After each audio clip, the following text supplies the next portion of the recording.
Most people think the Cold War was a battle of ideologies. Capitalism versus communism. Freedom versus control. But the deeper you look, the more you realize something else. The Cold War wasn't fought with bombs. It was fought with balance sheets. Welcome to the financial timeline, where money, power, and history collide. And nothing is ever as simple as it looks. When World War II ended, the world split in two. At least, that's the story we were told. On one side, the capitalist West, led by the United States. On the other, the communist East, led by the Soviet Union.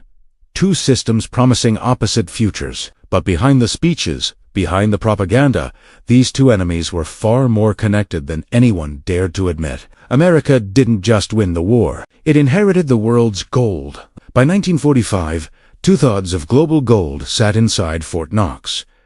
That gold, and the dollar tied to it, became the foundation of a new financial empire. Bretton Woods made the dollar the world's reserve currency. If you wanted to rebuild, trade, or borrow, you needed dollars. That wasn't policy. That was economic conquest, hidden behind cooperation. Meanwhile, in the East, Stalin built his own fortress, Trublassone closed, controlled, centrally planned, an economy that claimed it didn't need the dollar, but still needed hard currency to buy Western technology, machinery, and grain. And so the Cold War began with a contradiction. Two superpowers, loudly enemies, quietly sharing the same financial bloodstream. In 1948, the U.S. launched the Marshall Plan, $13 billion to rebuild Europe. The official story? Generosity. The hidden purpose? Dollar dependency. To accept the aid, countries had to buy American goods, hire American contractors, and most importantly, trade in dollars. It was economic containment disguised as charity. The Soviets refused the aid, calling it a capitalist trap. But the real reason was simple. Accepting it would expose their economy's weakness. Their system produced resources, oil, gas, metals, but had almost no way to sell them on world markets without admitting that capitalism worked. So they found another path. In the 1950s, Soviet oil began flowing quietly through Finland, Austria, and Switzerland, rebadged and sold to Western buyers, always priced in dollars. These neutral countries became the arteries in an invisible trade network connecting to empires that publicly hated each other. Everyone got rich. Everyone pretended nothing was happening. By the 1960s, something huge happened, something that would change the Cold War forever. The Eurodollar market was born. Dollars held outside the United States, beyond American law, circulating freely in Europe's offshore banking system. These dollars became the lubricant of the Cold War economy. Soviet banks, banned from New York, used London intermediaries to access Western credit and buy Western goods. The irony? The same American banking system meant to isolate communism was now indirectly funding it. By 1973, Soviet entities held billions in Western accounts. Their oil exports priced in dollars kept the regime alive even as their ideology was crumbling. Meanwhile, U.S. corporations like Pepsi, IBM, and Chase Manhattan were negotiating deals in Moscow. They didn't care about ideology, they cared about access.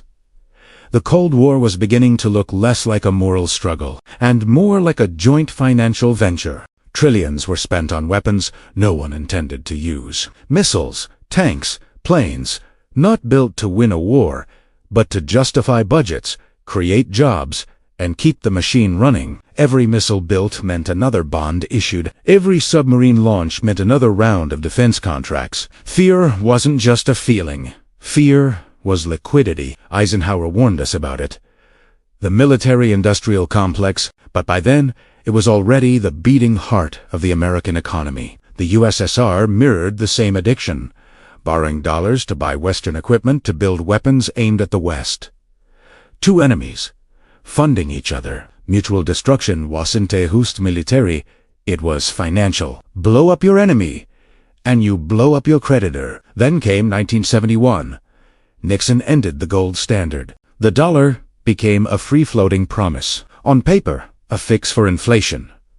In reality, liberation. America could now print infinite money to finance infinite power. Petrodollars replaced gold as the world's anchor. Through secret deals with Saudi Arabia, Washington ensured all global oil would be priced in dollars. Now, every country needed dollars, not for ideology, but for energy. And energy is life. From that moment on, America didn't need to conquer countries. It only needed to control the currency they used to stay alive. By the 1980s, Soviet trade with the West hit $100 billion a year. This was the same decade Reagan called the USSR an evil empire.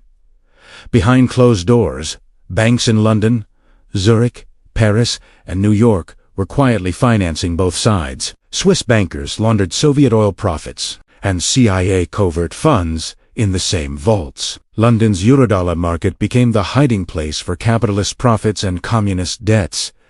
Ideology was theater. Money was the script. When the Berlin Wall fell, the world celebrated the end of history. But history didn't end.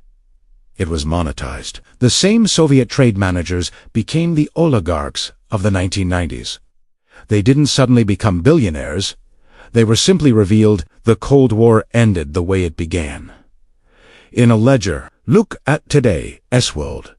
Sanctions, currency wars, frozen foreign reserves, energy blackmail, all descendants of Cold War finance. The battlefield didn't disappear. It just rebranded. Back then, it was the Iron Curtain. Today, it's the Internet. But behind the noise, the same kind of people are still counting the profits. Because in every age, it's not the flags that matter, it's the flows. The Cold War wasn't a clash of systems. It was a global business model, a trillion-dollar engine running on fear, oil, credit, and illusion. And it never really ended. It just moved online. If this gave you a new perspective, subscribe. History has the answers. If you follow the money,